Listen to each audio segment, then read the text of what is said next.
Hey folks, this is ioEther and we're back with some more World of Tanks. As you can see, this is the Danish Bacon. He's back. Yeah. We haven't seen a replay from him in quite some time, so this should be a lot of fun. This is Live Oaks. This is a tier 10 game, and he's driving the Centurion Action X. Now, this is one of my favorite medium tanks. This is actually one of the favorite medium tanks of a couple folks I know, especially fans of anything that likes gun depression, decent guns, and the Action X is not bad as far as maneuverability goes. It doesn't have the speed I'd prefer it to have. It tops out at 53. I'd prefer it go a lot faster than that. But I mean, this is a light tank talking, right? Light tank driver talking about a beautiful, beautiful, awesome tank. And so the Action X is quite powerful. A bit overpowered maybe, but before we get into all that, if you think this deserves the MVP for the week, then please hit that like button. If you think that this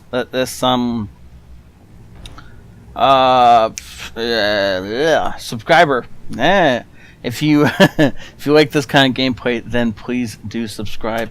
And in all things, thank the Patreons, for they are amazing.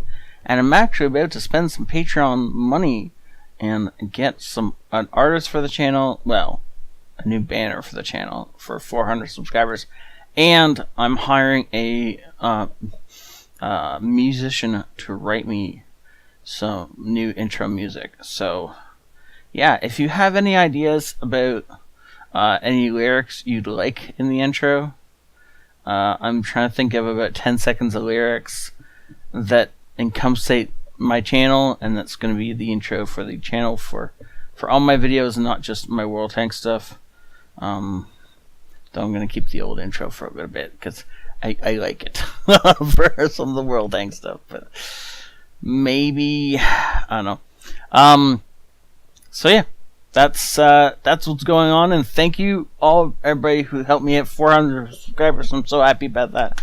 And next on the list is 500, and then the sky's the limit after that, right? Okay. Ooh, nice shot into the AMX 50. That's not an AMX 5100. That's an AMX 13105. The 105, of course, shoots him back, and he. Ooh, I thought he was going to be able to kill it with that little ram he did. But unfortunately for him, that's not what happened. He does, however, hit that tracking shot on the 430. So watch almost every single shot. He's aiming to put the shot through the drive wheel. He's aiming for either the front drive wheel or the back drive wheel. Or obviously, if you can't see a drive wheel, then he's just going to shoot the tank. But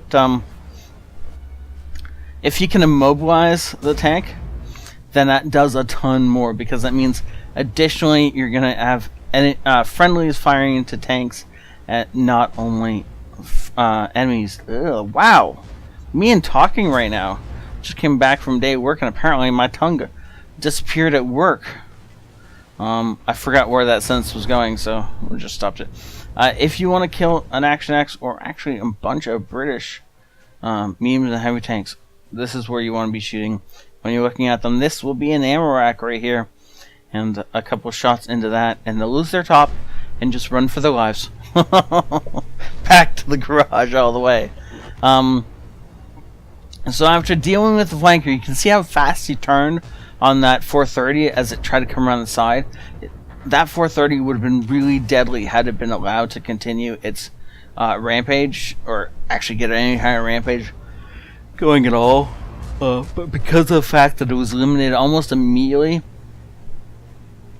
this push continues more or less unchecked. We're at 3,400 damage-ish, and there's still about half the enemy team left to go. Now, 263, oh, gee, that's bad. There's not many parts on the front of that tank that he can go through without heat. Now, so far, I'm pretty sure, I haven't actually checked every round, but I'm pretty sure every single round he's fired so far has been a standard ammo. Now, it is APCR, but that's what the standard ammo is for the Action X. It's one of the reasons it is such an awesome tank.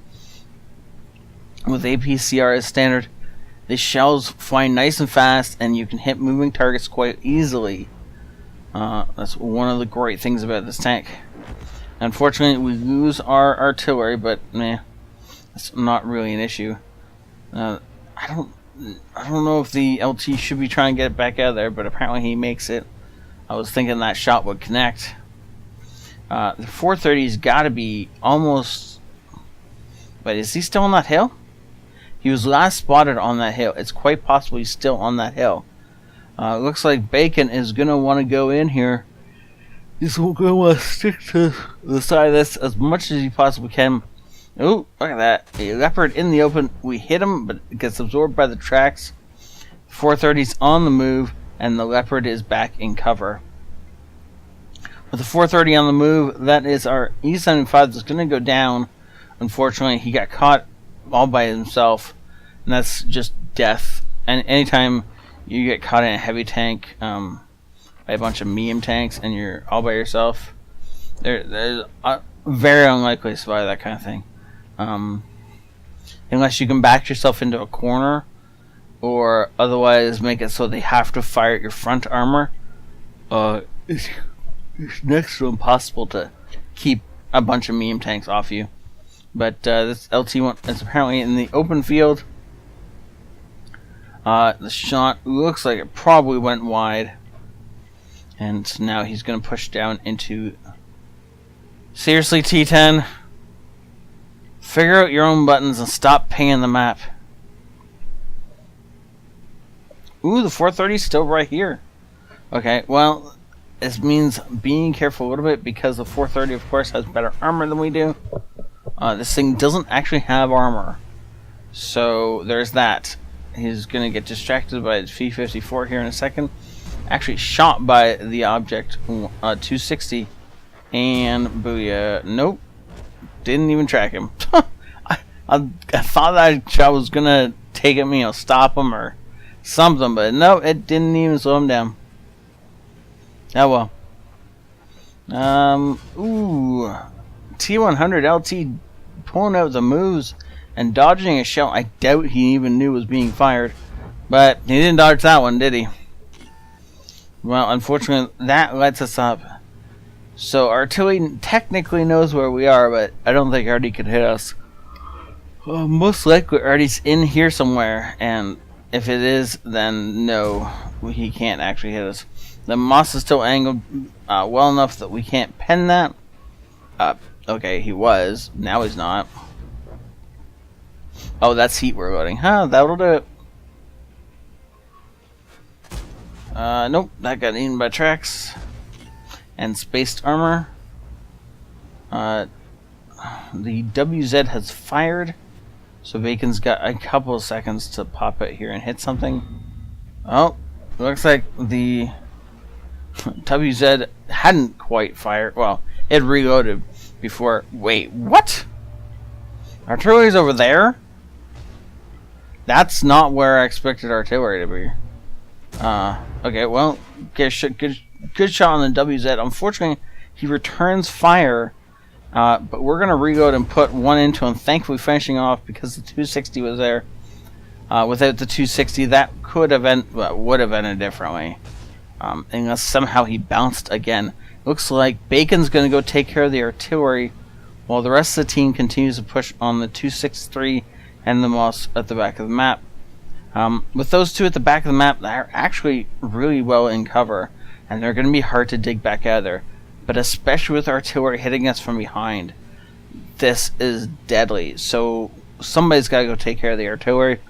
It might as well be Bacon. Good lord, will I stop yawning? I don't know. But 263 takes down our object 430, and oh, looks like the bother. So artillery is smart enough to figure out what is going on and has penned himself into the very back of the map. Ooh, sniper shot for the win. Nice job. HE round loaded, HE round fired, connected, penned, and goodbye artillery. Now that it looks like the 260 is pushing in on the 263. We'll have to see which of them wins this fight. Looks like the 263 got the first shot off. I'm guessing the 263 goes ahead and kills the T-54. while the 260 doesn't seem to be doing much of anything. Yeah. Yeah, well, that's a dead 263. And the moss is already dead. Good lord. So the 54 came over the edge. I'm betting the 260 was going around, and the 263 was just spinning in place and went, oh look, I get a kill. And then continued spinning in place. Wow. Unfortunately, not 8 kills, but still worth it. That was an awesome game. And we're going to jump over and see what his battle results were. Mastery Badge, Ace Tanker, Hand of God, Bruiser, Duelist, Fire for Effect, the High Caliber, and Top Gun. You know, most of the time when people get a High Caliber, it's because they get a tank, they like pin it in place, or they take advantage when it's not really paying attention, and they just hammer it with shells until it's dead. And then they get the next tank, and they find a weak spot, and they hammer it with shells until it's dead. Not so with Danish Bacon. 3, 6, 9, 12. That's 13 tanks. He shot all but 2 of the enemy tanks. And I'm guessing they died before he possibly could. So he got his high caliber more or less by putting a single shot into every enemy tank, more or less. 6,500 damage dealt. 1 shell at a time. 1 shell to each tank. Okay, so who didn't he hit? Well, obviously the E50 was dead before we got to it. And oh wait, he didn't shoot. No, he shot the moss. AMX 30 was never in our sights. Okay. Well, okay, so okay, they're both medium tanks. How in the world did we push down the medium tank flank and not shoot 2 of the medium tanks? I don't know. But with a premium account, he makes money on this. And this is considering the fact that he blew through the coffee. Tea and biscuits, right? Tea and biscuits for the British. And so, yeah, completely worth it. This is an awesome vehicle. And I kind of wonder how many perks his crew has. If he plays this thing anywhere near as much as I did, I'm sure it's 4 or 5 perks on it. And it's a beautiful tank. If you're looking for a great all-around medium tank to get, this is the one you want. Yeah, this is the one I want. It's so much better than the horrible Patton, which we're actually looking at tomorrow. Okay, so thank you all. Please, if you think that this deserves an MVP, hit the like button. If you want to see more of this kind of content, please subscribe. And all things, thank the patrons, for they are amazing. And without them, this channel wouldn't get very far. So thank you, everybody who supports me, either by watching or by actually supporting me on Patreon. And I'll see you all later. This ioEther out.